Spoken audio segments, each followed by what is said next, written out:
स्वागत है आपका मेरे YouTube चैनल पर। और आज हम लोग 9 फरवरी 2023 को सेकेंड सिटिंग में जो एग्ज़ाम हुई है होम साइंस का, उसके ऑब्जेक्टिव प्रश्नों का हल देख रहे हैं। स्टूडेंट्स, अगर आपने मेरे चैनल को सब्सक्राइब नहीं किया है तो आप इसे सब्सक्राइब कर लें। साथ ही अपने दोस्तों के बीच इस लिंक को शेयर करें ताकि वो भी अपने आंसर की मिलान कर सके एवं आने वाले अन्य प्रतियोगी परीक्षाओं के बारे में जानकारी ले सके। इस दौरान हम लोग आज पहला प्रश्न देखते हैं। मनुष्य में कितने जोड़ी गुणसूत्र होते हैं? तो मनुष्य में 23 जोड़ी गुणसूत्र होते हैं। उसके बाद मानव शरीर में पीयूष ग्रंथि कहाँ होती है? तो आपने पढ़ा होगा ये मस्तिष्क में होती है। आगे बढ़ते हैं। अगला जो हम लोग का प्रश्न है वह है, निम्न में कौन सी ग्रंथि हड्डियों और मांसपेशियों के विकास को नियंत्रित करती है?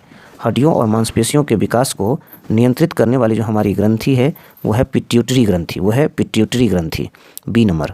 अगला है, निम्नलिखित में से कौन सी अंतःस्रावी ग्रंथि गर्दन में होती है? तो गर्दन में थायराइड ग्रंथि होती है। गर्दन में कौन सी होती है? थायराइड ग्रंथि। कौन सा हार्मोन हृदय की धड़कन को उत्तेजित करता है? हृदय की धड़कन को थायरोक्सिन हार्मोन उत्तेजित करता है। ए नंबर होगा 5 का। 5 का होगा आपका ए नंबर। बढ़ते हैं अगले प्रश्न की ओर। अगला है हमारा, निम्नलिखित में से कौन सी ग्रंथि इंसुलिन बनाती है? इंसुलिन जो बनता है वो हमारे अग्नाशय में बनता है। कहाँ बनता है? अग्नाशय में बनता है। निम्न में से कौन सी बीमारी वायु प्रदूषण के कारण होती है? तो वायु प्रदूषण के कारण आपको अस्थमा होती है, जिसको दम्मा भी कहते हैं। अगले प्रश्न की ओर बढ़ते हैं। अगला जो हमारा प्रश्न है, जल प्रदूषण रोकने के लिए कौन सा रासायनिक पदार्थ प्रयोग किया जाता है? वैसे तो इसकी क्लोरीफिकेशन की जाती है, क्लोरीन मिलाया जाता है, लेकिन सबसे ज़्यादा जो यूज होता है वो है आपका ब्लीचिंग पाउडर, वो है आपका bleaching powder, D number, D number. अगला है आपका, निम्न में से कौन सी ध्वनि प्रदूषण का सबसे आम कारण है? देखिए, ध्वनि प्रदूषण यातायात से भी होता है, पटाखे से भी होता है, लाउड स्पीकर से भी होता है, निर्माण गतिविधि, मतलब कोई काम चल रहा है तो उठा पटक ठोक ठाक आवाज़, चाहे ग्राइंडर का आवाज़ हो, चाहे किसी मशीन का आवाज़ हो, सबसे होता है। लेकिन सबसे आम बात जो है, जो हमेशा वायु को प्रदूषित करती है, वो है यातायात, ए नंबर। आगे बढ़िए। अगला जो हमारा प्रश्न है वो है, वस्तुओं को जलाने से कौन सी गैस उत्पन्न होती है? किसी भी चीज़ को हम जलाते हैं तो उसमें से कार्बन डाइऑक्साइड गैस उत्पन्न होती है। वायु प्रदूषण को कम किया जा सकता है किस चीज़ से? देखिए, वायु प्रदूषण को सार्वजनिक परिवहन सेवा का उपयोग करके, मतलब कम गाड़ी रहे या ज़्यादा लोग उस पर, जैसे बस हो गया, ट्रेन हो गया, इससे काफ़ी प्रदूषण कम होगा। पेड़ लगाकर भी कम किया जाता है। प्लास्टिक की थैलियों का वर्जन करके भी, मतलब वर्जन मतलब हुआ कि प्लास्टिक के थैली का हम लोग उपयोग न करें, तो इससे भी वायु प्रदूषण कम होगा। तो कुल मिला कर आप डी दीजिए इनमें से सभी 11 का। 12 नंबर में बढ़ते हैं। कहते हैं, कौन सी मानवीय गतिविधि पर्यावरण निम्नीकरणीय का कारक है? मतलब पर्यावरण को कम करता है, पर्यावरण के शक्ति को कम करता है, वो कौन सा कारण है? जनसंख्या विस्फोट, वनों की कटाई, नगरीकरण, ये सभी जो है पर्यावरण को खराब कर रहा है, निम्नीकरणीय कर रहा है, उसको डिग्रेडेशन कर रहा है, नीचे गिरा रहा है। आगे बढ़िए आप। अगला प्रश्न है हम लोग का, निम्न में से कौन जल को शुद्ध करने की घरेलू विधि है? तो आपने पढ़ा होगा, उबालने से भी जल शुद्ध होता है, क्लोरीफिकेशन करने से भी जल शुद्ध होता है, छानने से भी जल शुद्ध होता है। तो इसका उत्तर हो जाएगा डी, इनमें से सभी। अगला है, एक व्यक्ति की दैनिक कैलोरी आवश्यकताएं किस पर निर्भर नहीं करती? किसी भी व्यक्ति की दैनिक कैलोरी की आवश्यकता जो है उसके वजन पर निर्भर करता है, वो कैसा काम करता है उस पर भी निर्भर करता है, उसका एज कितना है उस पर भी निर्भर करता है, आर्थिक स्थिति पर निर्भर नहीं करता। मतलब वो आदमी गरीब है कि अमीर है, इससे उसके शरीर का जो भोजन का कैलोरी है वो मतलब स्थिति से, आर्थिक स्थिति पर वो डिपेंड नहीं रहता है। देखिए, जिसको मान लीजिए 2 कैलोरी एनर्जी चाहिए, तो वो गरीब है कि अमीर है, उसको 2 कैलोरी चाहिए, आर्थिक स्थिति से कोई लेना देना नहीं है। खाना पकाने की कौन सी विधि सबसे कम स्वास्थ्यप्रद है? सबसे कम स्वास्थ्यप्रद मतलब हुआ कि स्वास्थ्य को सबसे ज़्यादा गिराता हो। तो स्वास्थ्य को सबसे ज़्यादा गिराने वाला जो है वो है आपको गहरा तलना। अगर तलते हैं खूब गहराई से तेल डाल करके तो स्वास्थ्य पर ज़्यादा प्रभावित करता है।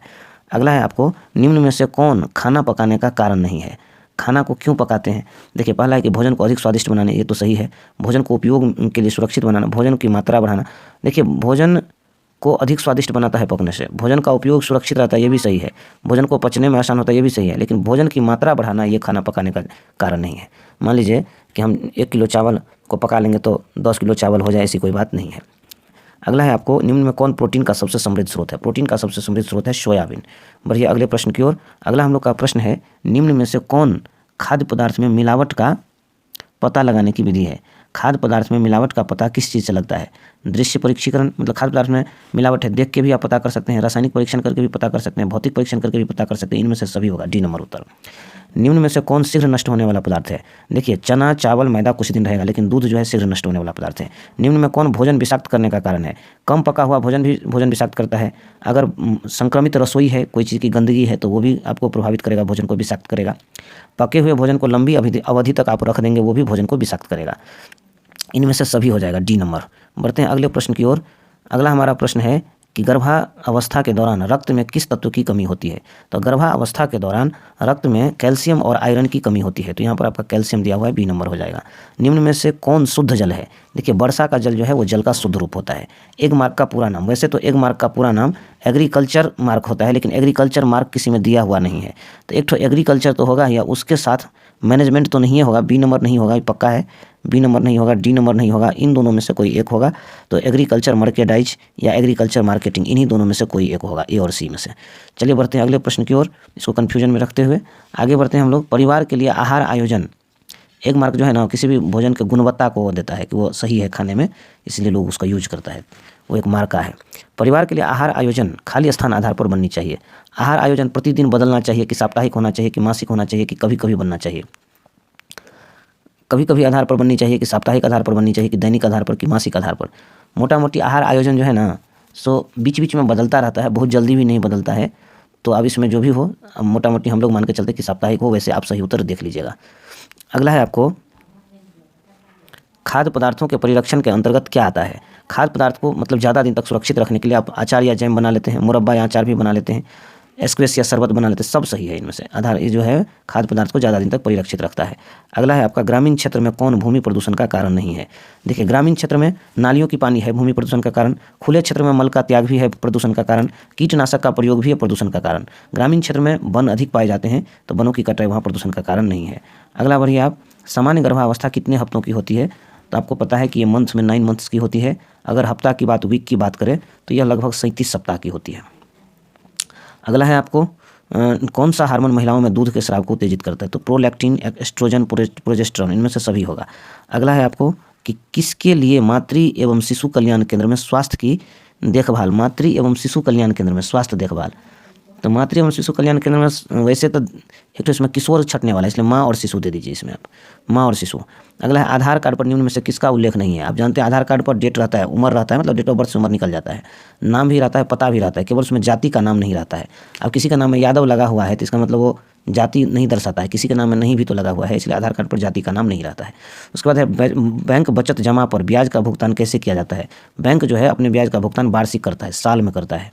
अगला है आपका प्रश्न कि निम्न में से किसकी दैनिक आधार पर आवश्यकता नहीं होती है। मैंने दैनिक आधार पर किसकी आवश्यकता नहीं होती है। झाड़ू लगाना ये डेली का काम है, पोछा लगाना भी डेली का काम है, झाड़ना भी डेली का काम है, लेकिन मकरा जाल की सफाई लोग डेली नहीं करते हैं, इसलिए डी नंबर यहाँ पर आपका उत्तर हो जाएगा। सजावटी चित्र किस कमरे में लगाना चाहिए। वो हम लोग को ड्राइंग रूम में लगाना चाहिए। उसके बाद आपको निम्न में से कौन गृह सज्जा की प्रमुख शैली है।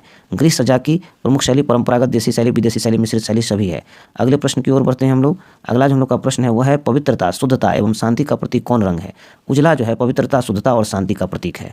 उसके बाद है शीतलता प्रदान करने वाला रंग का प्रयोग किस रूम में करना चाहिए। शीतलता प्रदान करने वाला रंग का प्रयोग जो है वो आपको किचन में करनी चाहिए। अगला है आपको निम्न में से कौन सा गर्म रंग है। वैसे तो गर्म रंग पीला, लाल और नीला तीनों है, लेकिन सबसे गर्म रंग जो है वो नीला होता है। देखिएगा आप जब गैस जलती है तो उसमें नीला प्रकाश निकल, सबसे गर्म यही है। उसके बाद है आपको एक दिन में खाली स्थान घंटे एटीएम द्वारा पैसा निकाले जा सकते हैं। 24 घंटा में आप कभी भी एटीएम से पैसा निकाल सकते हैं। अगला है आपको निम्न में से कौन मौद्रिक आय नहीं है। मौद्रिक आय, आय माने आमदनी, तो वेतन में आमदनी होता है, परिवार में कोई डॉक्टर है तो वो भी आमदनी होगा, लाभ होता है तो वो भी आमदनी है, और किसी घर का किराया देते हैं तो वो आमदनी नहीं है बल्कि वो खर्चा है। निम्न में से कौन सा कार्य नैतिकता नहीं है। कार्य नैतिकता निम्न में से कौन सा नहीं है। प्रतिस्पर्धा, सहयोग, देखिए सहयोग है, नैतिकता, उत्पादकता है, अनुशासन है, कार्य नैतिकता नहीं है। प्रतिस्पर्धा, उत्पादकता दीजिए, उत्पादकता जो है सबसे हट के है, अलग है। अगला बढ़िए, अच्छे शिष्टाचार है। अच्छे शिष्टाचार क्या है। तो अच्छे शिष्टाचार क्या है। शब्द है कि कर्म है कि शब्द और कर्म दोनों है। अच्छे शिष्टाचार आप कहे तो हमारे हिसाब से केवल कर्म है। उसके बाद है आपको लंबा दिखने के लिए कपड़ों पर धारियाँ होनी चाहिए, लंबी होनी चाहिए इसका लंबा दिखने के लिए। उसके बाद निम्न में से कौन सा प्राकृतिक रेशा नहीं है। प्राकृतिक रेशा नहीं है आपको नायलन। नायलन मनुष्य के द्वारा बनाया गया और सब प्राकृतिक है। उसके बाद है आपको सूती कपड़ा धोने का पहला कदम। पहला कदम तो वही होगा कि कपड़ा को आप भिंगाइए। अगला है आपको नियमित धुलाई से वस्त्र बने रहते हैं। इसमें से सभी साफ भी रहता है, दुर्गंध मुक्त भी रहता है, रोगाणु रहित भी रहता है, इनमें से सही होगा। उसके बाद आ जाइए आप घर में कपड़े धोने में निम्न में से किसकी बचत होती है। अरे घर में आप अपने कपड़ा धोइएगा तो समय भी बचेगा, धन भी बचेगा, साबुन भी बचेगा, इनमें से सभी दे दीजिए उत्तर। कच्चे रंगों से कपड़े धोते समय पानी में क्या मिलाया जाता है? कच्चे रंगों के कपड़े को धोते समय नींबू का रस मिलाया जाता है। अगला चलिए, आप निम्न में से किन कपड़ों को इस्त्री करने की आवश्यकता नहीं होती? देखिए, नायलॉन का जो कपड़ा रहेगा उसको इस्त्री करिएगा तो वो चिपक ही जाएगा, इसलिए नायलॉन होगा इसका उत्तर। रक्त का धब्बा किस वर्ग में आता है? देखिए, रक्त का धब्बा जो है प्राणिज धब्बा है, वो प्राणी से निकलता है। निम्न में कौन स्कूल में पहना जाने वाला वस्त्र है? देखिए, स्कूल में खिलाड़ी का कपड़ा भी रहता है, एनसीसी वाला विद्यार्थी भी रहता है, यूनिफॉर्म भी रहता है, तो इनमें से सभी होगा। अगला है, दाग हटाने के लिए किस विधि का प्रयोग किया जाता है? देखिए, विरंजन विधि, स्पॉन्जिंग विधि, अवशोषण विधि, सभी विधि, इनमें से सभी होगा। अगला बढ़िए आप, सिक्की है ना, सिक्की शिल्प, सिक्की से जो डलिया उलिया बनता है वो कौन चीज़ है? सिक्की। तो सिक्की एक तरह का घास है, सिक्की क्या एक तरह का घास है। कैल्शियम प्राप्ति का स्रोत है, कैल्शियम हम लोग को कहाँ से मिलता है? दूध, दही, पनीर सब में मिलता है कैल्शियम, इनमें सभी होगा। बच्चों में अस्थायी दांत 20 होती है, बच्चों में अस्थायी दांत 20 होती है जो पुनः टूटती है। आगे बढ़ते हैं 55 नंबर की ओर। तो हमारा 55 जो प्रश्न है वो है हमारा, निम्न में से कौन पाचन तंत्र की गड़बड़ी है? पाचन तंत्र जब गड़बड़ होता है तो कब्ज, उल्टी आना, अपच ये सभी हो जाता है। निम्न में से कौन हार्मोन का कार्य है? प्रजनन, वृद्धि और विकास, भावना और मनोदशा, सभी है इसका काम हार्मोन का। जीवन रक्षक हार्मोन किस ग्रंथि से स्रावित होता है? जीवन रक्षक जो क्या है हार्मोन है वो आपको इनमें सभी से निकलता है, एड्रिनल, थायराइड, पिट्यूटरी, सब में जीवन को रक्षा करने के लिए। अगला है हमारा, शिशुओं के पाचन तंत्र के लिए कौन सा दूध सबसे उपयुक्त है? शिशुओं के पाचन तंत्र के लिए माँ का दूध सबसे उपयुक्त है। ग्रामीण क्षेत्रों में बच्चों का टीका लगाने की व्यवस्था स्वास्थ्य केंद्र में होती है। अगला है आपको, शारीरिक विकास की सबसे महत्वपूर्ण अवस्था है। शारीरिक विकास की सबसे महत्वपूर्ण जो अवस्था है वो है किशोरावस्था। इसमें वैसे बाल्यावस्था में भी विकास होता है लेकिन किशोरावस्था में बहुत सारे परिवर्तन होते हैं। अगला है आपको, निम्नलिखित में से किसे रेशे की रानी कहा जाता है? रेशे की रानी, इसमें आप रेशम को कह दीजिए, रेशमी को। वैसे इसका उत्तर एक बार आप लोग नेट पर सर्च कर लीजिएगा। निम्न में से किस क्रिया में संदूषित जल का उपयोग नहीं करना चाहिए? इसमें जो दिए हैं उसमें रेशम ही होगा उत्तर। किसे रेशों की रानी कहा जाता है? तो रेशम होगा, सिल्क कहा जाता है, सिल्क को कहा जाता है अंग्रेजी में। तो यहाँ पर सिल्क है तो सिल्क रेशम को ही कहा जाता है, सिल्क ही कहलाता है रेशों की रानी। अगला है आपको, निम्नलिखित में से किस, ये कन्फर्म है, ये कन्फर्म हो गया कि आपका इसमें सिल्क होगा, ये माने रेशम होगा। अगला है आपको, निम्नलिखित में से किस क्रिया में संदूषित जल का उपयोग नहीं करना चाहिए? वैसे तो किसी में भी गंदा जल का यूज नहीं करना चाहिए, पौधों में पानी देने में, गाड़ी धोने में, खाना बनाने में, तो इनमें से सही उत्तर होगा। लेकिन अगर थोड़ा देर देखें तो खाना बनाने में बिल्कुल ही गंदा पानी का उपयोग नहीं करना चाहिए, वैसे आप डी दे के चलिए। अगला है आपको कि किस आयु समूह को आहार आयोजन की आवश्यकता है? देखिए, आहार आयोजन की आवश्यकता नहीं है, इस प्रश्न में कट गया है। आहार आयोजन की आवश्यकता किसको नहीं है? वयस्क को, बाकी सबको आहार जो है हिसाब से देनी चाहिए। अगला है आपको, दूध के किस उत्पाद में आसानी से मिलावट नहीं हो पाती है? देखिए, दूध में जो है आपको अगर बात किया जाए घी का, तो इसमें किसी चीज़ को आप जल्दी नहीं मिला सकते हैं। तो खोआ भी इसका उत्तर हो सकता है, खोआ में भी कुछ नहीं मिला सकते, तो इसका डी ही देके चलिए आप। अगला है, आहार आयोजन में निम्न में से कौन सी आवश्यक नहीं है? आहार आयोजन में जो है ना, मतलब भोजन का लिस्ट बनाते समय में, सेटिंग करते समय में, इसमें व्यंजन का पुस्तिका, समझ गए, रसोई की विशेषता, पकाने का बर्तन, सब चीज़ चाहिए, समय की इसमें कोई ज़रूरत नहीं है। अगला है आपको, प्रतिवर्ष 30 अक्टूबर को कौन सा दिवस? 30 अक्टूबर को विश्व बचत दिवस मनाया जाता है। अगला है, निम्न में से किस धब्बा को छुड़ाना सबसे कठिन है? तो सबसे कठिन जो है इसमें धब्बा वो है जंक धब्बा, जंक धब्बा को छुड़ाना सबसे कठिन है। अगला है, निम्न में से कौन मानवीय संसाधन नहीं है? मानव द्वारा संसाधन, देखिए मानवीय संसाधन कौन सा नहीं होगा? ऊर्जा, समय, कौशल, मुद्रा, देखिए ये सब मानव उत्पन्न कर सकता है लेकिन समय मानव उत्पन्न नहीं कर सकता, इसलिए मानवीय संसाधन नहीं है। कृषि में से कौन खाद्य संरक्षण की भौतिक विधि है? निम्न में से कौन खाद्य संरक्षण की भौतिक विधि है? तो निर्जलीकरण मतलब सुखा करके, गहरी हिमीकरण मतलब बर्फ में रख करके, पाश्चुरीकरण, खमीरीकरण, ये सब जो है तो कौन खाद्य संरक्षण की भौतिक विधि? भौतिक विधि मतलब अपने आप हो जाए, तो इस सब में कुछ ना कुछ आपको करना पड़ेगा। निर्जलीकरण में आप सीधे उसको छोड़ दीजिए, पानी सुखा दीजिए, निर्जलीकरण भौतिक विधि। उसके बाद चले जाइए आप, किस प्रकार के कपड़ों में स्टार्च की आवश्यकता नहीं होती? किस प्रकार के कपड़ों में स्टार्च की आवश्यकता नहीं होती? देखिए, इसमें जो है स्टार्च की आवश्यकता रेशम को कभी नहीं होती है। स्टार्च की आवश्यकता किसको नहीं होती है?